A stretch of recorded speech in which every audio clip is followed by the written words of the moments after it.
And the next feature I'd like to point out is the chat box. The chat box is located right here in the bottom right-hand corner of the screen. We would invite you to chat at any point during the meeting. We'd also invite you to connect your audio so you can comment verbally throughout the meeting. We'll have specific questions we ask during this meeting, and so we would welcome your feedback via the chat box or a verbal comment. The next feature is the mute button. We would ask that unless you are called on to speak or the floor is open for comments and questions, you stay muted just so we can avoid background noise. And then the next feature I'd like to point out is the raise your hand function. That is located in the top control bar, and it looks like a person raising his hand. So at this point, I'm going to turn the floor over to Jenny Humphreys to kick off this meeting. Thanks, Victoria. I hope everyone is connected and took a quick minute break in between our Lunch and Learn and our Berkeley Charleston Dorchester Council of Governments Freight Advisory Committee meeting. This is our third meeting of this group. As a reminder, this meeting is being recorded like our previous meetings and will be made available online on the project website through BCD-COG. We are getting started just a few minutes late, so we will hustle to get started, and we've got a lot of material to cover today, but the goal for today's meeting is to get you up to speed on the methodology behind our land use analysis. And as a reminder, we discussed this in our first project meeting that this freight mobility plan will not replace anyone's local land use plans. Rather, what we've done is inventory land use plans as well as transportation plans to take a look at where the two complement each other and where perhaps there's some conflict between the two.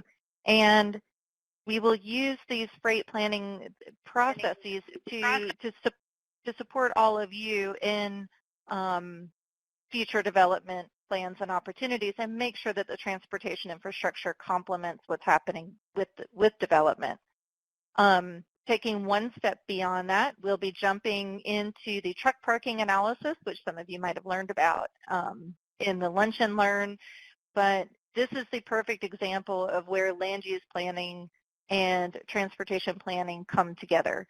So what you're going to see today is a lot of data, and hopefully you've had a chance to preview that ahead of today's meeting, but I think we all know, I know in my couple decades of experience, I've never found a data set that was perfect. So the goal of today's meeting is for you to learn about this, but then also provide feedback and make sure we include information that may not be present in those data sets. So as we go through this meeting, this amazing group of professionals will be talking to us and presenting information.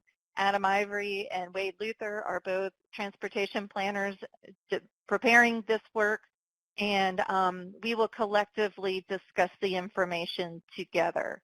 And as we go through that, we will have opportunities to mark up some maps. I know we normally like to get together and sketch this up on paper with sticky notes and markers, but today we're going to be doing that digitally. So with that, I'm going to go ahead and turn it over to Adam.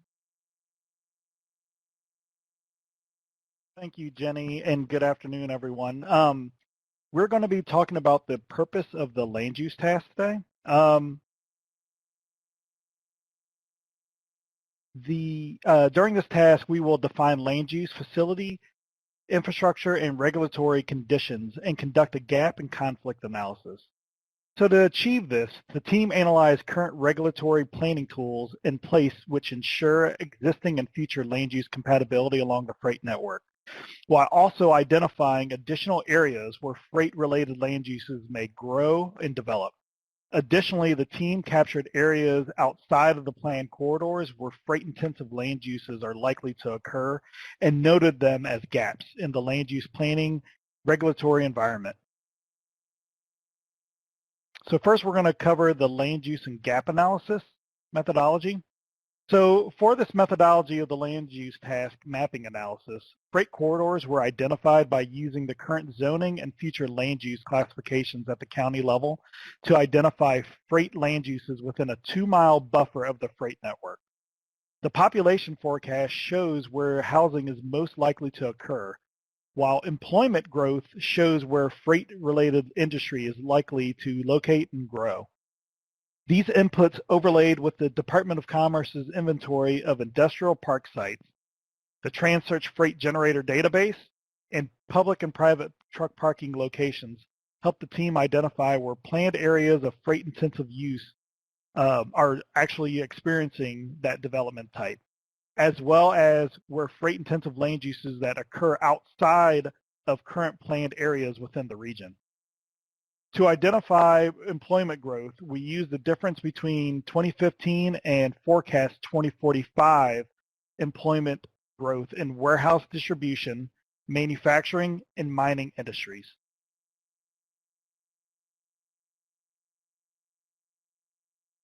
So we're going to go over some of the definitions that we're going to be defining throughout this methodology process description. So the listed terms will guide the conversation regarding the methodology used to complete the land use analysis. The full briefing deck, which includes all of the mapping built into the analysis, was provided to you prior to this meeting. So this presentation will provide an abbreviated version showing the end mapping results from the analysis and culminate with an interactive mapping exercise. So I'm just going to call out a couple of these definitions that really stand out. First is the existing freight corridor, which are roadway corridors where current planning regulation and existing freight-related land use and generators exist. And the second one is going to be the future freight corridor, which are roadway corridors where future land use planning regulation for freight-related land use and existing generators exist.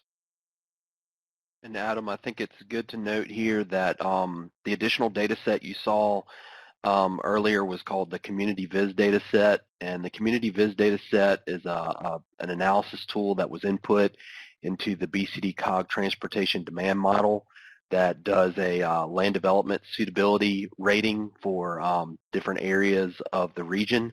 And so that layer was also overlaid with or compared to current and future or long-range planning designations for zoning and future land map at the county level. And those classifications that were included were heavy industrial and light industrial classifications. And so those existing freight corridors and future freight corridors are really termed existing freight planning corridors and future freight planning corridors where the regulation exists. Thanks, Wade.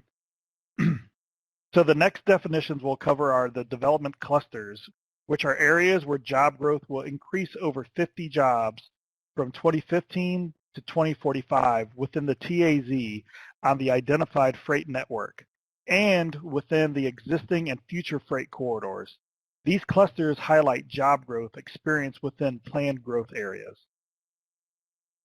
Employment growth gap areas are where job growth has increased over 50 jobs from 2015 to 2045 within the TAZ off the identified freight network and outside of existing and freight or future freight corridors.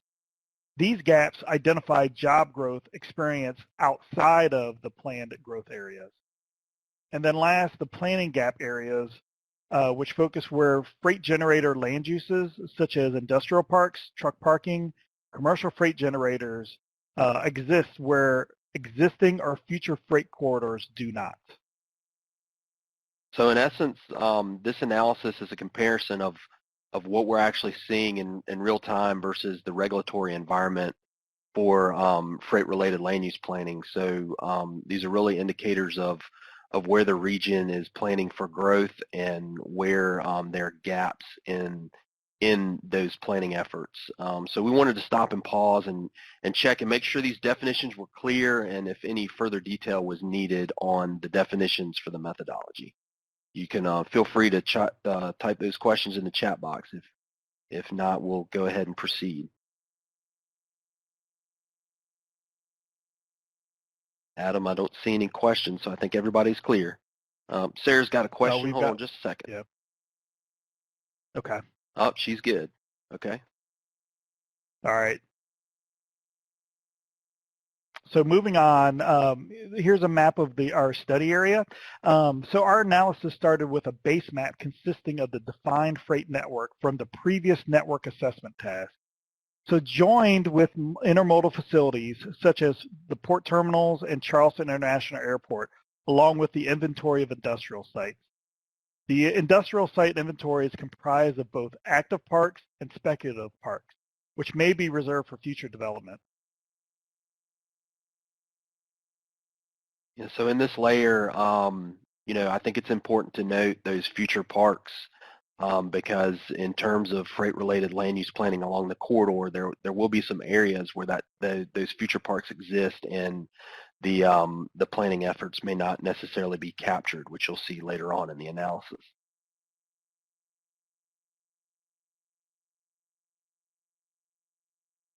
So the existing freight corridor is aligned with the regional freight network and existing freight land use currently identified for these areas. The 2-mile land use buffer analysis resulted in more refined corridors. As expected, these areas are concentrated along the I-26 corridor, Palmetto Commerce Parkway, US 72, and US 58, as well as corridors serving port terminals in the region, such as I-526 and Clements Ferry Road. So yeah, the 2-mile land use buffer, I think it may be better referred to as a catchment area. We buffered around the draft freight network that was determined as a part of our last task. And so anywhere that the land suitability analysis or the zoning designations or future land use designations made a heavy industrial or light industrial classification in the area, that was captured as a part of that buffered area for future freight growth. And you can see it's very consistent with where the draft network determinations are.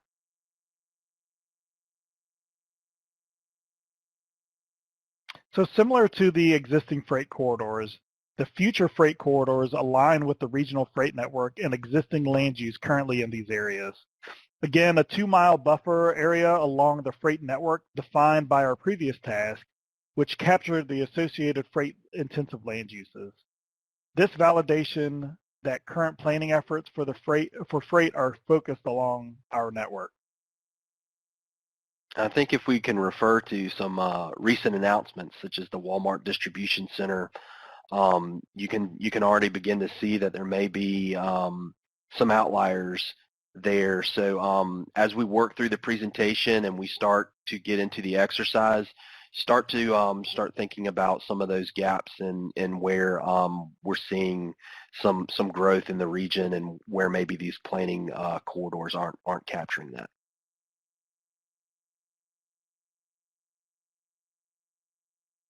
So to overlay both existing and future freight planning corridors allows us to see where there is continuity and overlap in the planning process.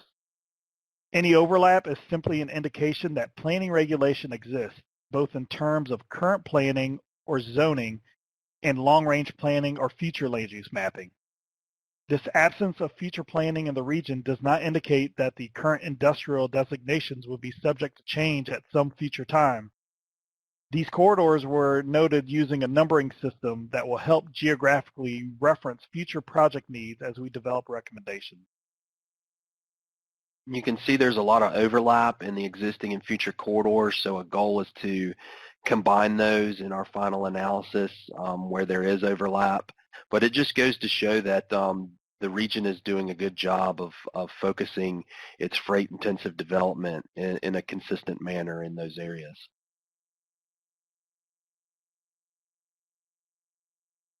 So as seen in this table for existing freight corridors, there are 19 corridors identified. The project team assigned numeric labels to each one of these corridors and developed geographic limits based upon nearby roadways, intersections, and landmarks. So going a step further in our analysis, we conducted a kind of an aerial survey of the aerial photography in the region, and have been able to drill down using the Transearch Generator database into what exactly is in the area, acreages of undeveloped land, and all of that. So this information will be helpful when we go into our needs assessment and try to pinpoint specific locations where projects can be established within the corridors. For the future land use corridors, 15 corridors were identified. One of the goals for our final report will be to combine these existing and future corridors where any overlap exists between the corridors. And again, we've gone in and we've identified what type of land uses are within these corridors, and we'll compare that next with some of the job growth that's going to be occurring in the region to identify, where we can dial in at a site-specific level in our needs assessment for recommendations.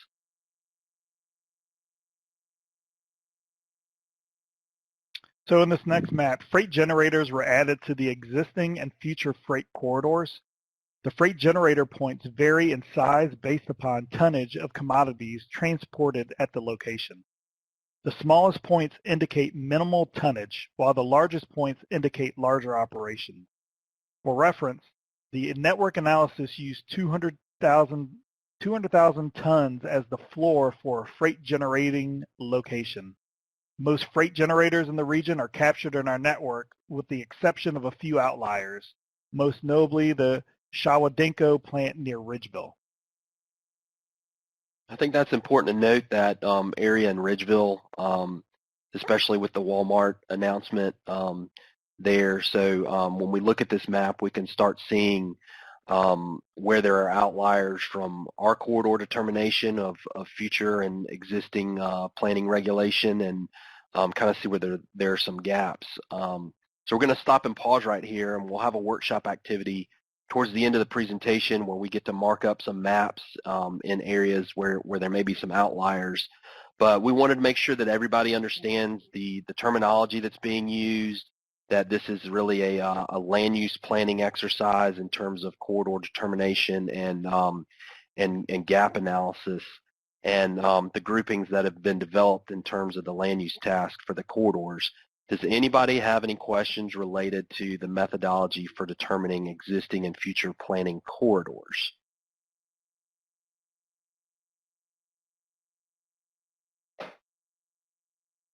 I'm seeing nothing in the chat box, but if anyone has a question, please let us know. I think you're good to move on, Adam. All right. So next we examined where freight employment growth is anticipated within the region.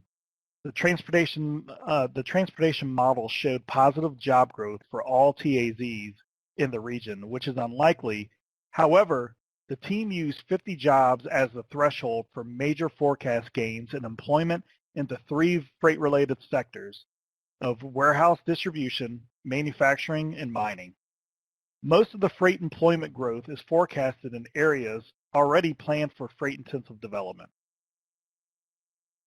So as a part of the methodology, you may be asking yourself why those 3 sectors, warehouse, distribution, manufacturing, and mining. And that's mainly because those were the 3 sectors that we used to determine the threshold for the network assessment, which, going back and referring to that 200,000 tons as being the threshold for a major freight generator that fell along the draft network. Those were the 3 areas that were being compiled for that analysis. So we wanted to keep some consistency there.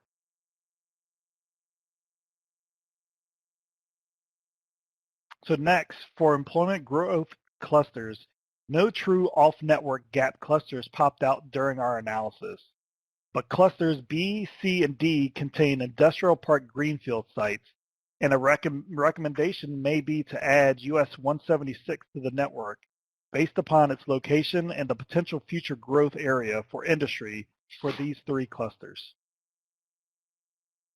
Yeah, Adam, as far as the analysis for growth clusters, everything seemed to fall pretty close to the network determination, with the exception of B, C, and D. And upon an aerial survey of that, we see that there's some large undeveloped industrial tracts.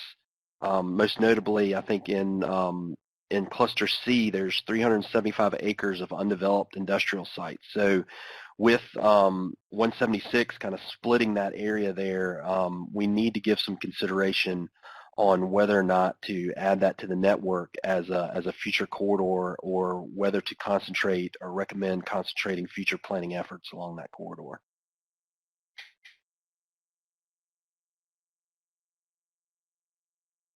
I see Catherine is typing a note in there. Oh, sorry.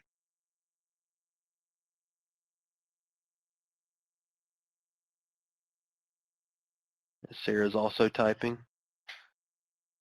She says, US 176 is not slated to be a freight corridor in the comprehensive plan. Okay, we will take that into account. That's good to know. Got John Trueluck, who is typing a message.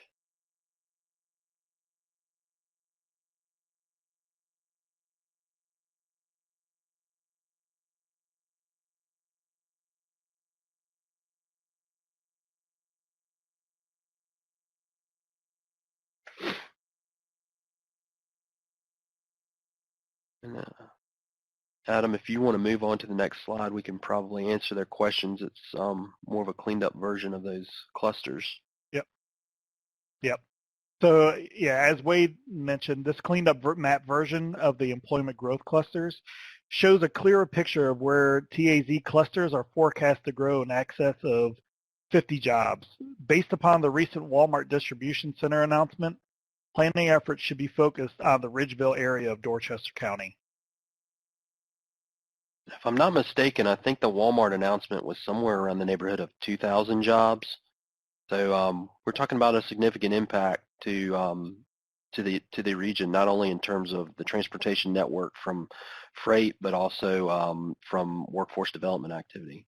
I think John is clarifying that's 1,000 jobs for Walmart. Okay. Great. And we've got BCD. Okay, Sarah is throwing out a comment that US 78 at Ridgeville. Do you think US 15 see the activity? Okay. So I think we'll discuss. We can talk through those roadways in terms of the exercise and as we build some of the mapping analysis.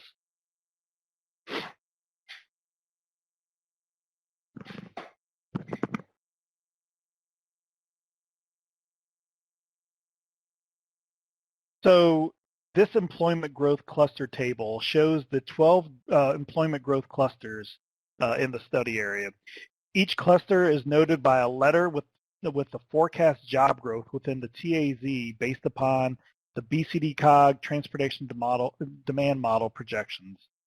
A few of the major clusters include Volvo at Camp Hall and Boeing with a planned employment growth of 5,000 and 2,288 jobs respectively. 2 additional facilities of note are the Joint Base Charleston and Norfolk Southern Rail Yard, both with at least 900 new jobs forecasted.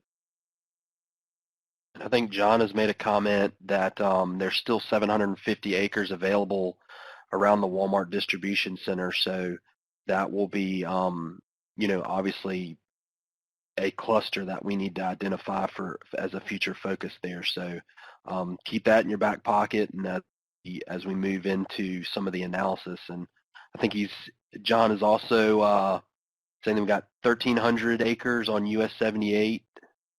Okay.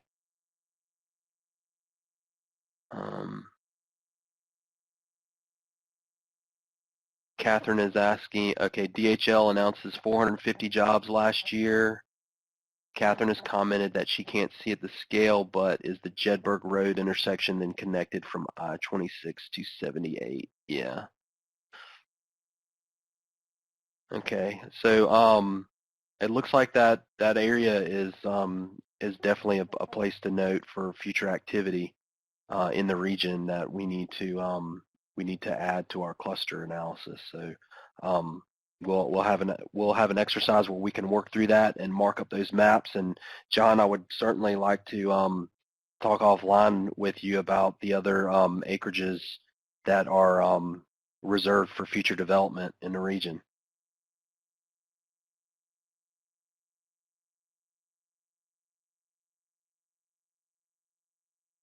So a couple of the facts that are aligned with the employment growth clusters are that 7 of the 12 development clusters have rail going through them, while 5 of the 12 development clusters are located on the interstate system.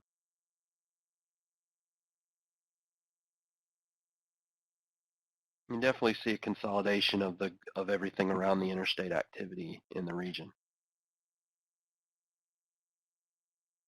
So as mentioned earlier, freight generators were identified using the Transearch Freight Generator database. These freight generator points were used to validate the cluster analysis. This will lead us to our next exercise in which we attempt to identify any further gaps in freight land use planning efforts and project freight land use growth areas. So we're going to go through an exercise and build off the next couple series of maps in our presentation, but it kind of a note with these freight generator points, the size of the point in relationship to the tonnage that is generated by that facility. There are some outliers out there, so if questions come up regarding outliers and why they weren't included in the cluster analysis, part of the explanation may be that the daily truck volumes that are generated from the facility may not be significant enough. It could be less than 200 trucks daily going through there, through that corridor. It also may be that a site is serviced by rail or by water in the region, and that may be the reason that the significant volumes that are coming out of there are going on another mode. It's also good to note that the smaller points there could be a clustering effect. So if you have a bunch of small points that are generating low volumes, their combined volume together may be significant enough to denote something as a heavy or a heavy activity area.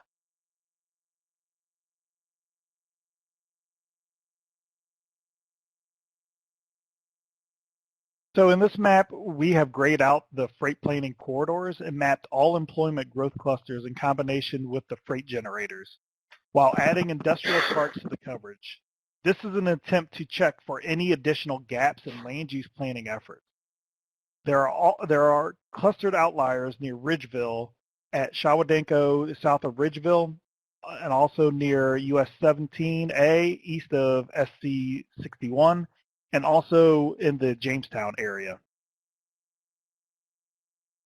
So as part of the analysis, we went and back-checked a lot of the outliers in there, and so these are the 3 that kind of popped up as significant. And I just wanted to note that if you go back to the corridors list, there's a couple of corridors in there where clusters have not been identified.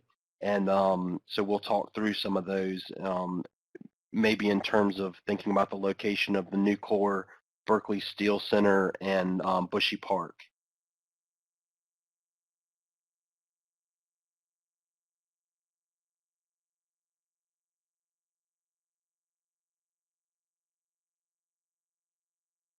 So building Okay, on the Adam. previous map, we add in public and private truck parking facilities as they are critical in the freight infrastructure planning process. And as Jenny referenced earlier in our conversation, this is really where the transportation land use connection is made, where we can cite those truck parking facilities in the future, where existing truck parking facilities are located, How can we incorporate potentially existing parking resources like park and ride facilities into the equation? Is that something that the region may want to try to employ? And so we're just building this map of resources from industrial sites, which could include speculative parks, reserved land, existing parks, or actually just individual existing manufacturing locations. Those are all from the Department of Commerce inventory. So we build all these layers of the map in order to identify, where is some activity falling outside of where current and future planning regulation exists.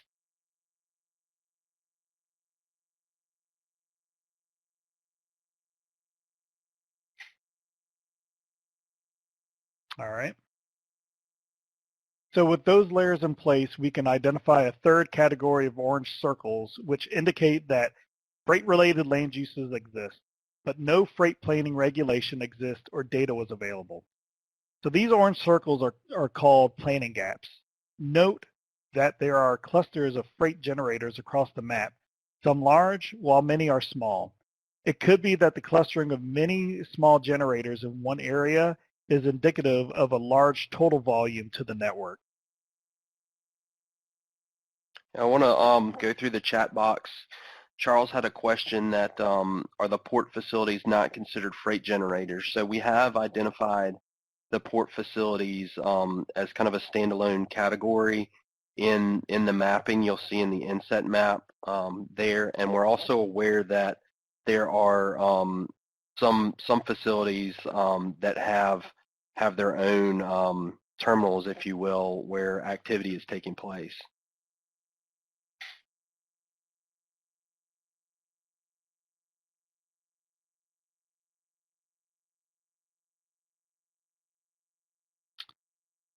So this table shows the 3 identified planning gap clusters for the BCDCOG area. I think we had mentioned some of these locations previously in our discussion.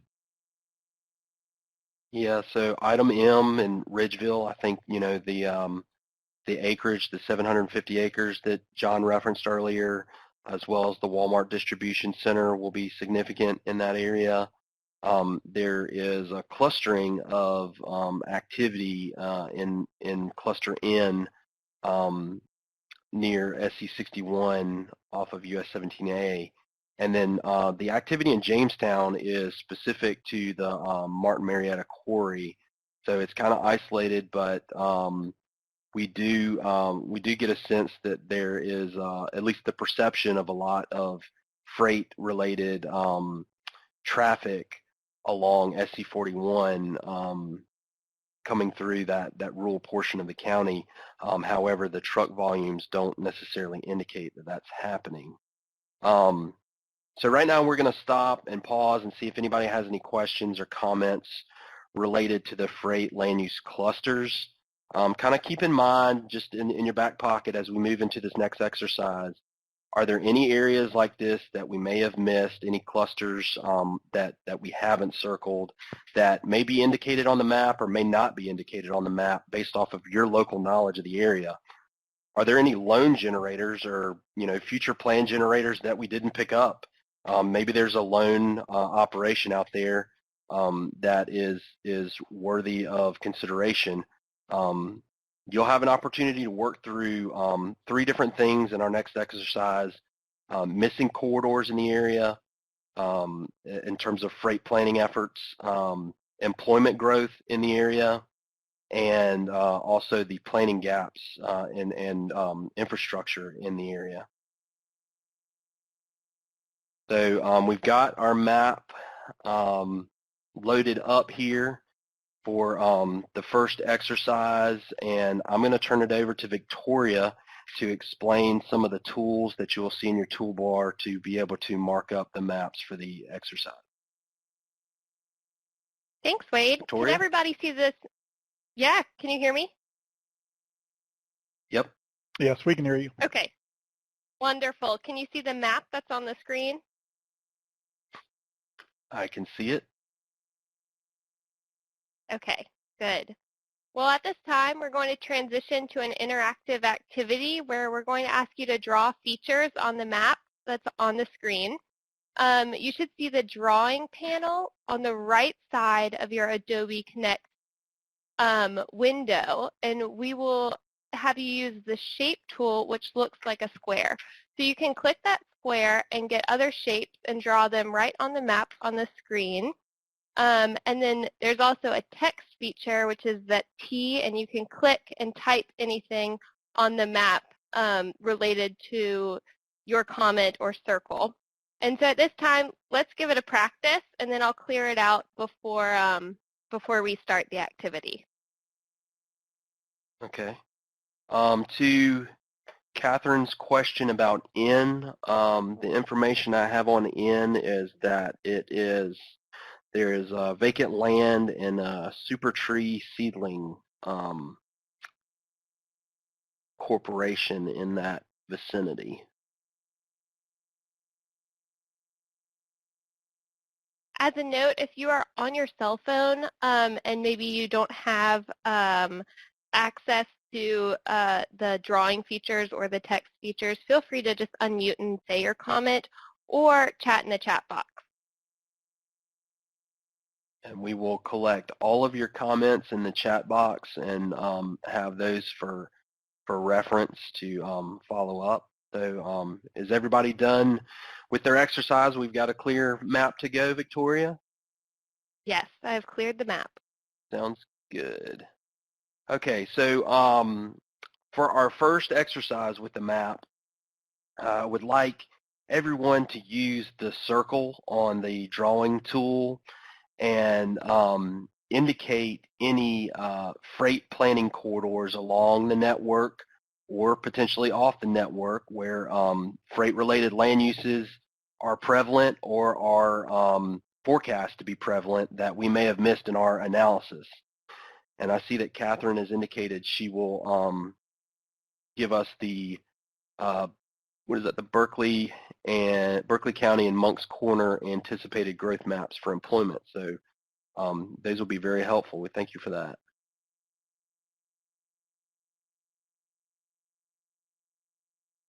So okay, we got Dorchester County area to the west of the Ridgeville. Okay. Any other areas that we may have missed? And there's a sand mines out there. All right.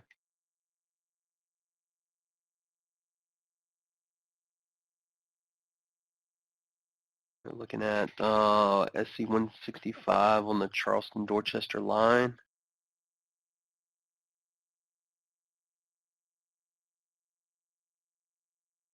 So it appears that for the most part we've captured where freight growth is. That DHL location. John, is that where we have pinpointed that yellow dot? Okay, great. Good.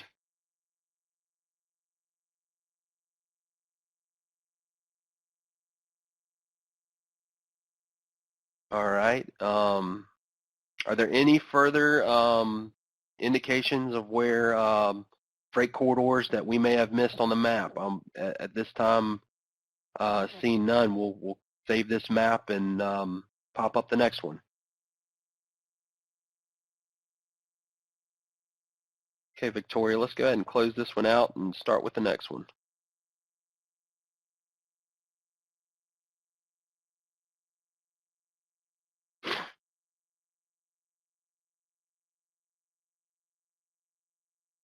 Okay, so for our second question, we're going to use the square tool, and we basically want to indicate here where we are forecasting employment growth in the region that has not been captured as a part of our analysis. And keep in mind, those teal circles are indicating through our analysis of the transportation demand model where we're capturing employment growth of 50 jobs or more. So are there any other areas within the region that you anticipate growth in excess of 50 jobs over the horizon, the 2045 horizon.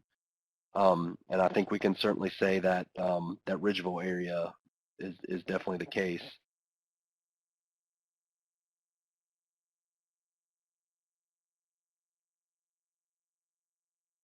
So if you would just choose your square and mark any areas. Great, so that looks to be the near Palmetto Commerce Parkway.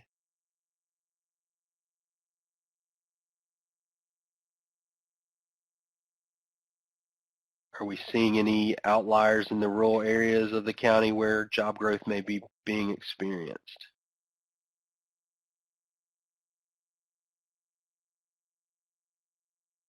Winding Woods Commerce Park and DHL, okay? And so we'll take these maps and we'll overlay them and see where there's some commonalities. Obviously the DHL location, there's a common thread there. And so as we overlay these, we'll definitely see where there is some commonalities. Okay, seeing no further markups, Victoria, are there any further markups to the map? Oh, we've got a couple more.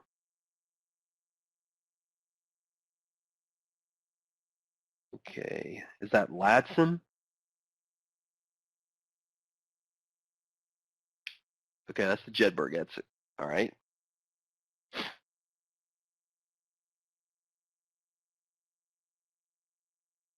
Great, thank you for that. All right, we'll close this map out and continue with the third and final map.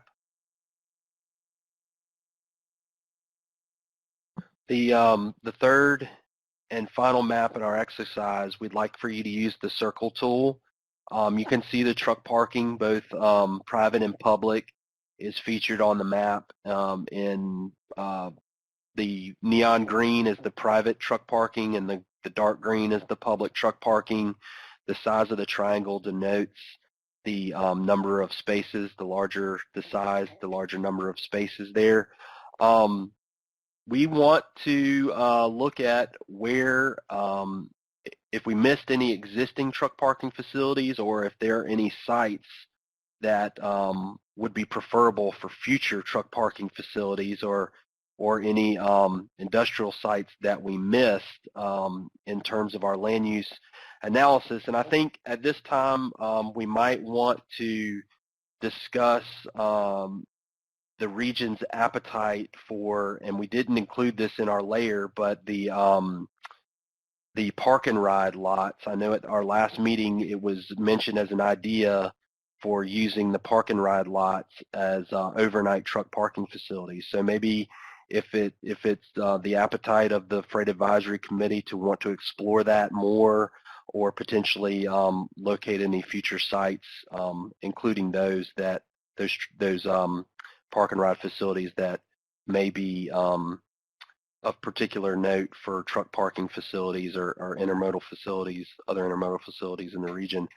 So if you could mark those up with the circle tool at this time.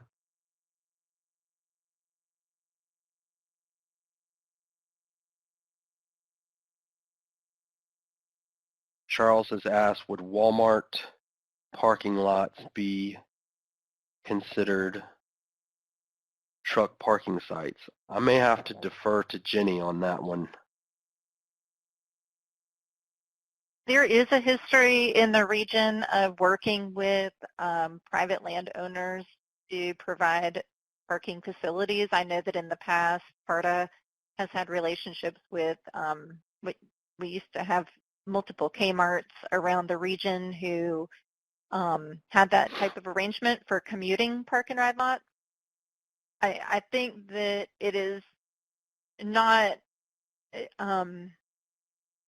we certainly cannot speak on behalf of Walmart to say that that is a great idea. What we could, however, do is reach out to the powers that be and check out that possibility. I have not personally seen that in other markets, because of course when you get into that type of a lease agreement, you are assuming the liability of what goes on in the parking lot. So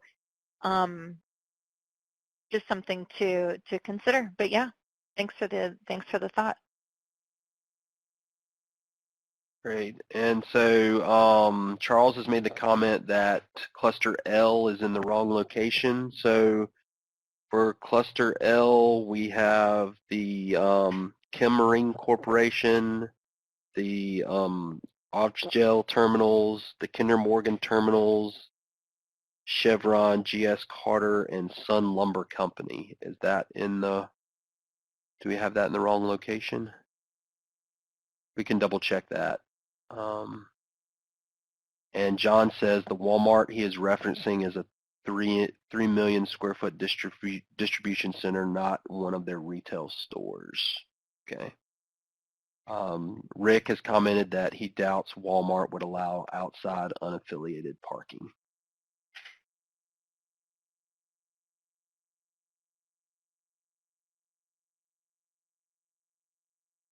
Great.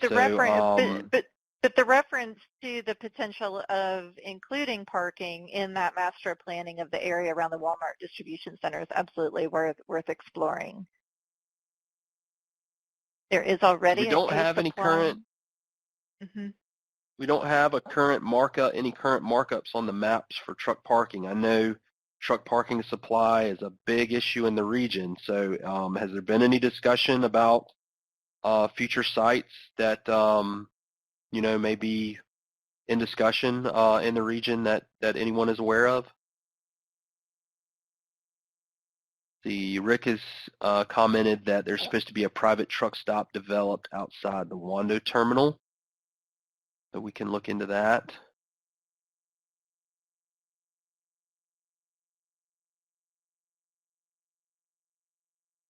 Sarah or Catherine, are you aware of any private truck stops that have been permitted recently that may be under construction or in the pipeline?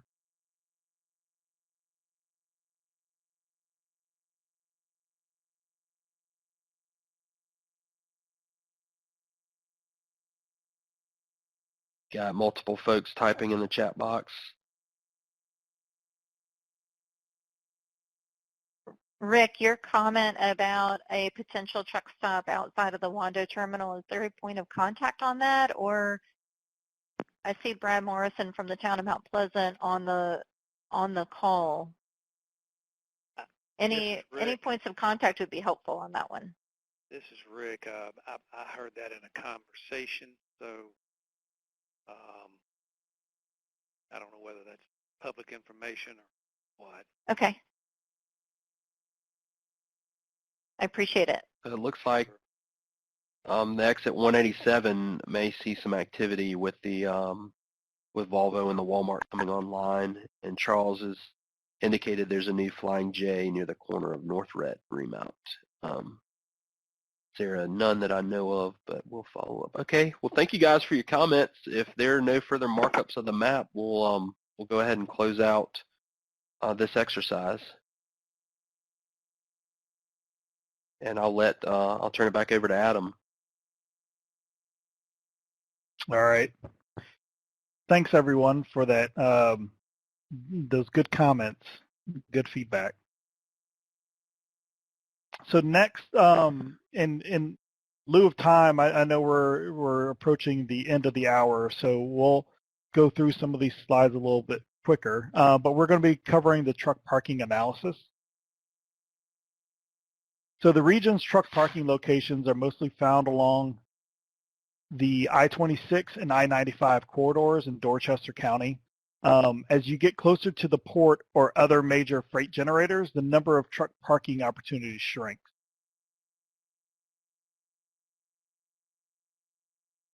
So we did, in regards of some of the truck parking locations, we did reference the SCDOT's their congestion management plan for I-26, which identified locations primarily closer to Charleston, and so it didn't really capture some of the truck parking locations closer to the I-95 corridor. But that process did look at specifically utilization of the truck parking locations in the region. Unfortunately, that was pre-COVID, and so the survey that we're doing right now as a follow-up, one of our survey questions is basically trying to get an estimation of, I guess, the pre-COVID versus current truck parking, I guess, activity. And one of the things that was shared with us through some of the responses was there seems to be more activity with trucks during the day, which may be an indication that travel pattern changes for trucks are changing due to decreased periods of congestion during this COVID time period. So moving on to the land use findings. For the land use findings, the connection between transportation and land use planning is critical.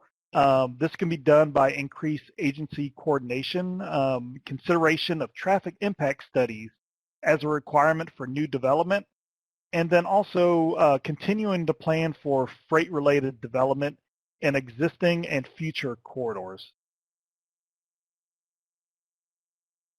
Also, a review of an assessment of local and regional economic development goals with transportation network needs. The consideration of impacts for new industry announcements and what those impacts have on the network, and also making zoning and regulatory requirements reflect those impacts.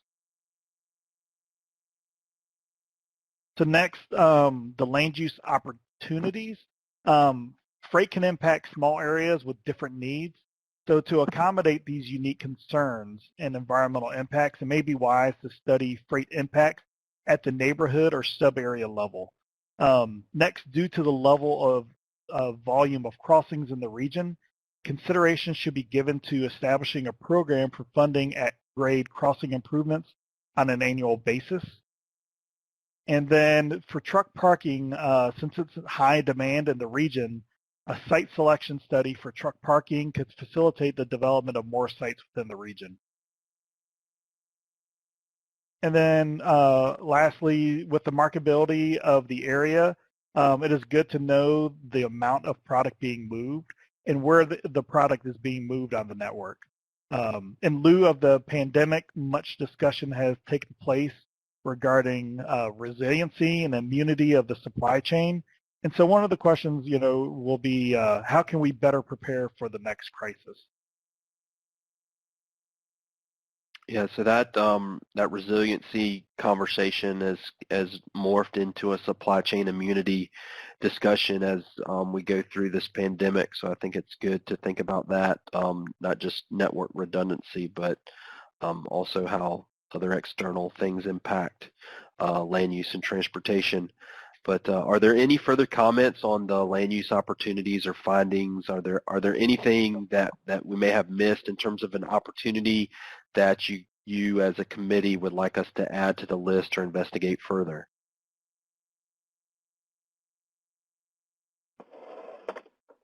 I know as part of your packet, okay. Mm-hmm. I'm sorry. Go ahead. I see Hampton, you're on the line, and I kind of throw this out here just to see where you're at. I think the team did a really good job putting forward our local, regional land use for freight generators, and I threw out there with Inland Port Dillon. If you have any thing you could share in terms of what connection in terms of our network is pretty much supporting that movement from our marine ports, marine facilities to Dillon. The COG a couple of years ago, we kind of highlighted SC41 kind of supported some of that movement. Do you see that happening, or have you any information to share on that?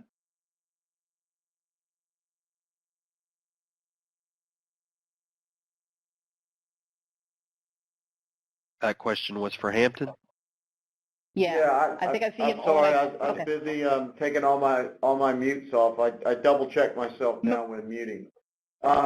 No problem. No, I don't think the impact to 41, because the cargo that's moving from the ports to Dillon is on the rail, so it's back and forth on the rail, and I had a discussion with Matt in regards to that. That's kind of the reasoning behind the inland ports, is to take some of the traffic off of the major arteries and get them closer to the last mile through rail, and so I don't see it impacting those 41 on any great level. That's not to say there might be an occasional hot box that somebody needs to get, but the majority of that cargo is going to transit through the rail. Okay. Good to know. And I know we looked at it a couple of years ago when the inland port just came online, and we were just mindful to just see if it's really playing out as such. So we just wanted to see how long has it been? 2 years since Dillon has been online? Yeah, it opened April of 18. Yeah, so just about. Okay, so that's good to hear. Thank you. Yeah. All right, thank you. See, Rick has a comment in the chat box where he says he would encourage future consideration of the need for truck parking, wait times, traffic events, delays, and detention require trucks to come to rest somewhere. Yeah, I apologize. I think I didn't want to. We moved on that pretty quickly, so just wanted to make that point before you did pass on. Thank you for that. Thank you.